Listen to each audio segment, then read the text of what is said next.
Hey, what's up, guys and gals? My name is Rick 9G. Thank you so much for joining me today. We're going to be talking about I Love Lucy. More specifically, about an episode of I Love Lucy from season 6 called Lucy Hates to Leave. If you're a fan of classic TV shows and movies, this is the channel for you. So make sure to check out all of my videos. I have over 300 Lucy videos, 1,900 total videos for you to enjoy. So there is so much content. Now, as I mentioned, Lucy Hates to Leave is from season 6. And this episode is one where the Ricardos are transitioning from the second apartment that we see during the course of the series, and they're moving into the country. They're making the change, but just right before they're going to go to the Mertz's apartment to live for a few days until they make the final change to the house in Connecticut. Now you see Ricky and Lucy in their bedroom a little worried because they have this big house that they're moving into. They have a mortgage, and they're worried about the new responsibilities in their life. Now, as they finally move on to the scene where Lucy and Ethel are by themselves in the apartment that we all knew and loved, Lucy has to say goodbye, and you can see clearly from the title that yes, she hates to leave. She doesn't want to leave her apartment. Now, you will notice that a lot of things are off the walls. A lot of the picture frames, a lot of the paintings, the statuettes, a lot of things that were there once and they were not anymore. And I started to see that there was a distinct difference in coloration between the walls and what was there. Essentially, if there was a picture frame in front, what was behind the picture frame is a different color and shading as everything around it. And I wonder why this might be. A couple other things you will notice, this 788 number in a box. You'll see that in just a little bit. As well as behind Lucy, where one of the picture frames was, you see that left is written almost in like a pencil, and that is right on the wall. Now, why would someone do that? Someone in an apartment wouldn't really do that. It doesn't really make any sense. That would be more for the set designer and the people who are setting up the I Love Lucy set. It makes a lot of sense, making sure that they put the right picture frame, left picture frame with the left side of the wall and so forth. It's an easier way to put the set together when they had it apart.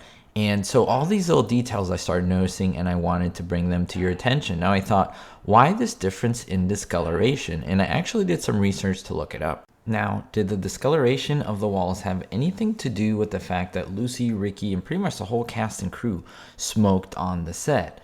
Because would that difference in coloration be caused by all the soot, grime, and tar that are found in cigarettes? Remember, this set was used for many, many years, and it was used a lot. Not only what we saw on camera, but off camera during rehearsals and in between breaks. They used to smoke, and that's something to notice. And yes, this is an absolute truth if you look it up.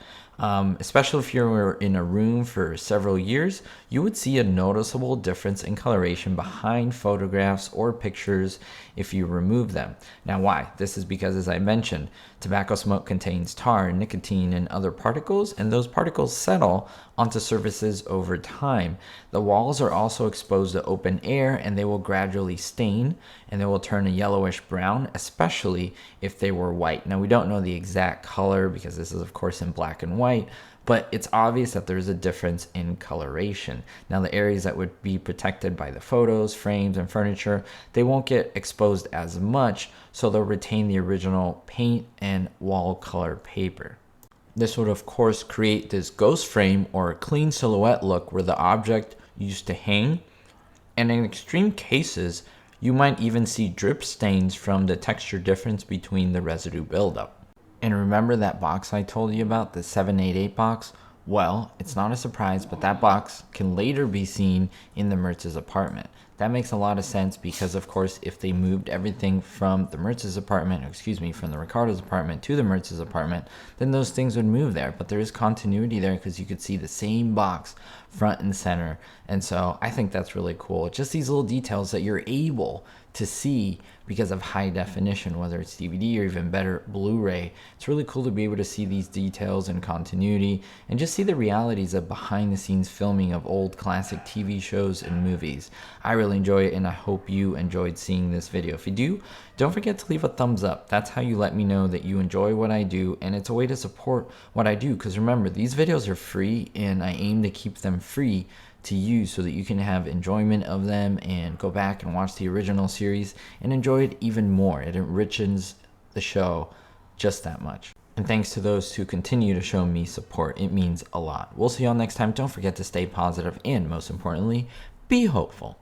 A big recognition to my Diamond and Platinum tier patrons: Daniel B, Citizen Kane 359, David D, Russ C, Sally N, and Vito L. If you want to join the Patreon family and get exclusive perks, make sure to check the links in the description. Thanks.